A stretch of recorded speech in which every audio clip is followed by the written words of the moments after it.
Now, Austin McCoy had a piece at Truth Out yesterday. And he points out, this is how he starts. In the early weeks of the pandemic, novelist and activist Arundhati Roy brilliantly laid out the stakes of one of the coronavirus's reverberating impacts. According to Roy, COVID-19 profoundly disrupted everyone's modes of living under global capitalism.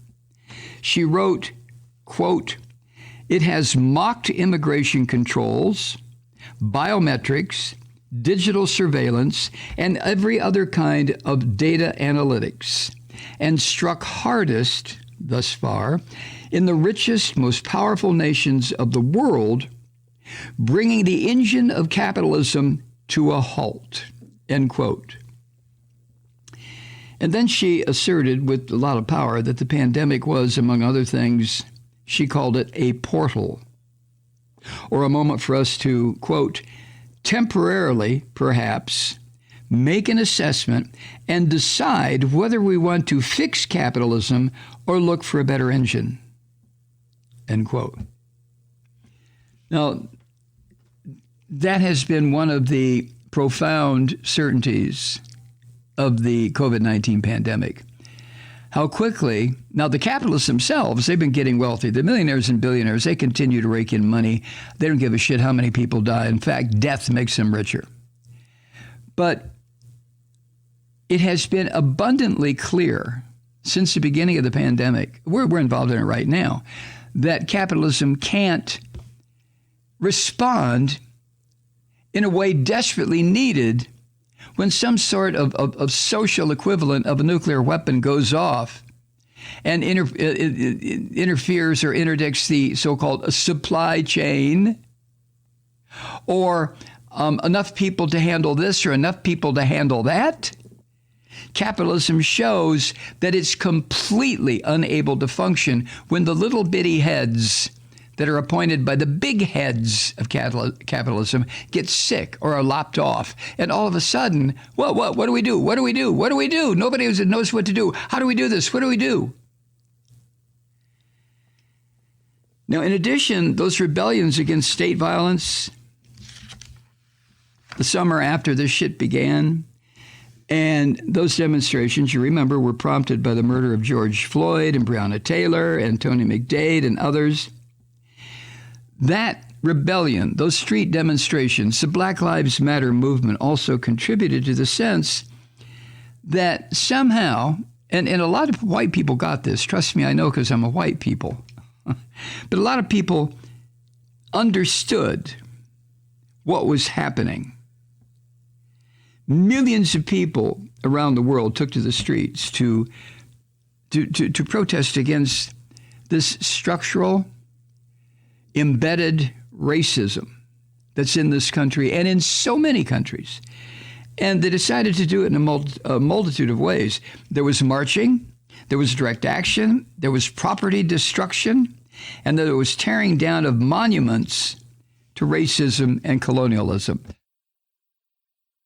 All those traitorous scum from the South who sat forever frigid on their goddamn mounted stallions around the South here, in the squares and in the libraries and in the on the lawns of county courthouses and state capitals. All these son of a bitches who decided that it was worth killing 700,000 of their fellow citizens in order to perpetuate racism. What a bunch of son of a bitch.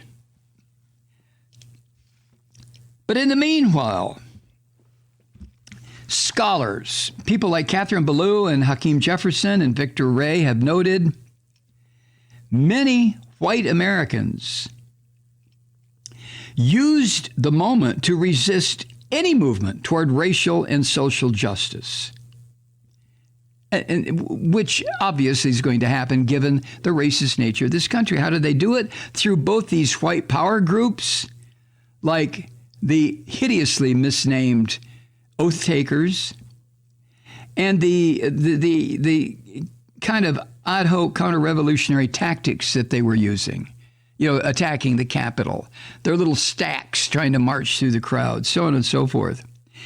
And that backlash the total backlash of white people that had been building ever since the election of Barack Obama manifested in the January 6th attack on the Capitol.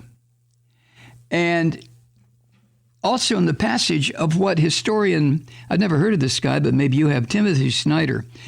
He has called what he has called new so-called memory laws. That's a new phrase for me, right? Those are the laws that prohibit the teaching of histories of race and racism, as well as sexuality and gender. Don't talk about it. Don't teach it. Don't say a word. Those are called memory laws when they try to destroy memory. That makes sense, right? And meanwhile, COVID-19 has exacerbated the already existing economic inequality.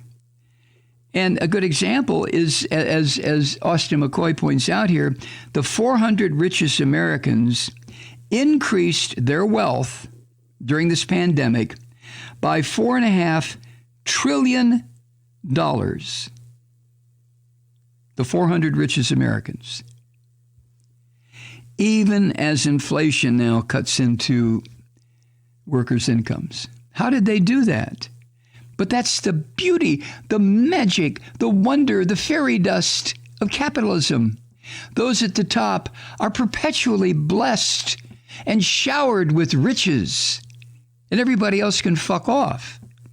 That's the magic of capitalism. Plus, this country remains devoted to militarism. If you remember her name, and you should, Medea Benjamin, who put together the group, the Pink, Pink Panthers? No, what was it? Anyway, she's an anti-war activist, of course.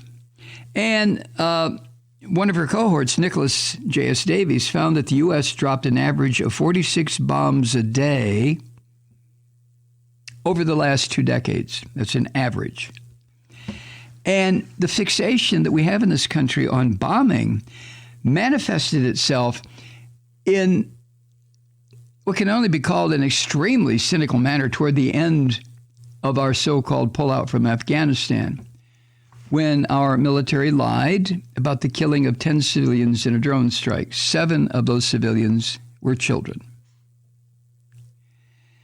So, just like today's racial justice organizers, the ones who are out there trying their goddamnedest against this tide of fascist Christianity, just like them, Dr. King also had to deal with a national and international reckoning in the last years of his life. And in that speech he gave at the Riverside Church, the one that got him assassinated, the Beyond Vietnam sermon, by questioning what he called the giant triplets of racism, materialism, and militarism, as being, all 3 of them being the base of U.S. history or U.S. society. And that's what got him dead. He brought all this up in his Beyond Vietnam sermon delivered April 1967. I mentioned this the other day, about a year before he was assassinated. And in that speech is when King issued that damning condemnation of the war in Vietnam and the militarism of this country and what it was taking. And it was no different from what was it, Eisenhower's speech, the Cross of Iron speech. Do you remember that? Where Eisenhower warned against the military-industrial complex and how it was taking everything away from the American public. And nobody assassinated President Eisenhower. But they sure assassinated Dr. King. And this was part of that speech. Quote, "They ask if our own nation wasn't using massive doses of violence to solve its problems, to bring about the changes it wanted. Their questions hit home, and I knew that I would never again raise my voice against the violence of the oppressed in the ghettos without having first spoken clearly to the greatest purveyor of violence in the world today, my own government." End quote. And the reference being, of course, that King's whole schema was nonviolence. Nonviolence, no matter what the son of a bitches do to you, no matter what they club you with or turn fire hoses or dogs on you, you must remain nonviolent. And in this speech, Beyond Vietnam, that he gave a year before he was murdered, King let it be known that he was questioning his own commitment to that kind of nonviolence. And in an interview, according to what Austin McCoy has here, in an interview 10 days before his assassination, King told Rabbi Everett Gendler, quote, "We've got to face the fact that America is a racist country. We have got to face the fact that racism still occupies the throne of our nation. I don't think we will ultimately solve the problem of racial injustice until this is recognized and until this is worked on." End quote.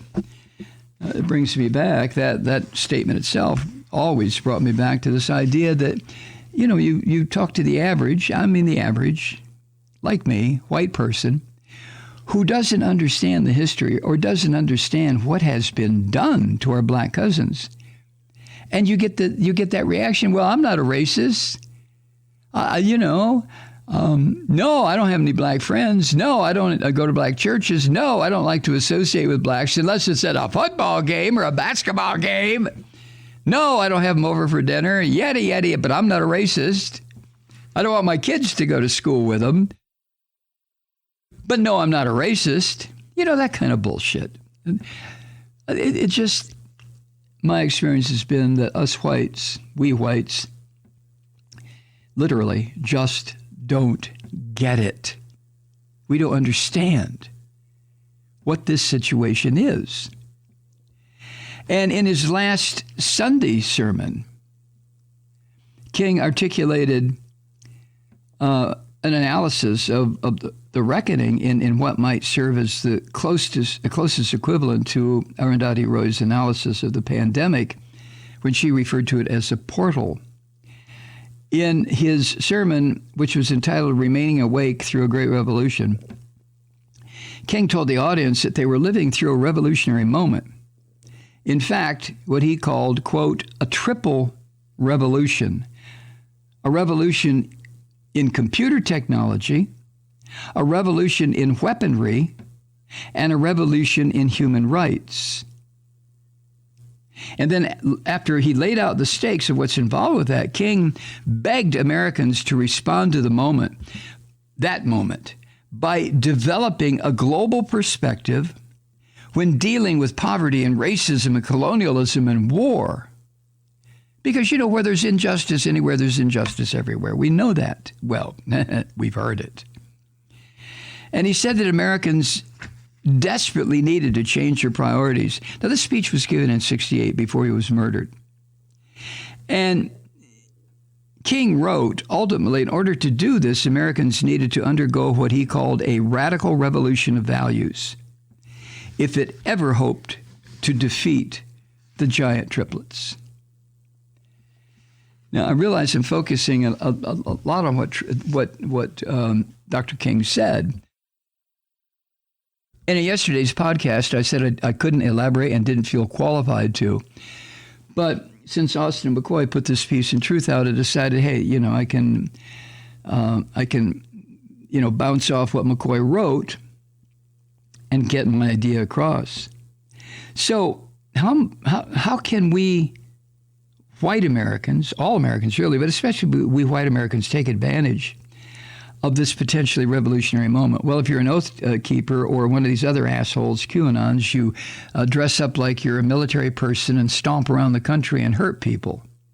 But for Dr. King, the answer lay in building a coalition of poor people and workers. Ooh, starting to sound like communism. And engaging in mass civil disobedience. Oh, sounds like what Malloy's been talking about for years. Put 50 million people in the streets and the shit will stop.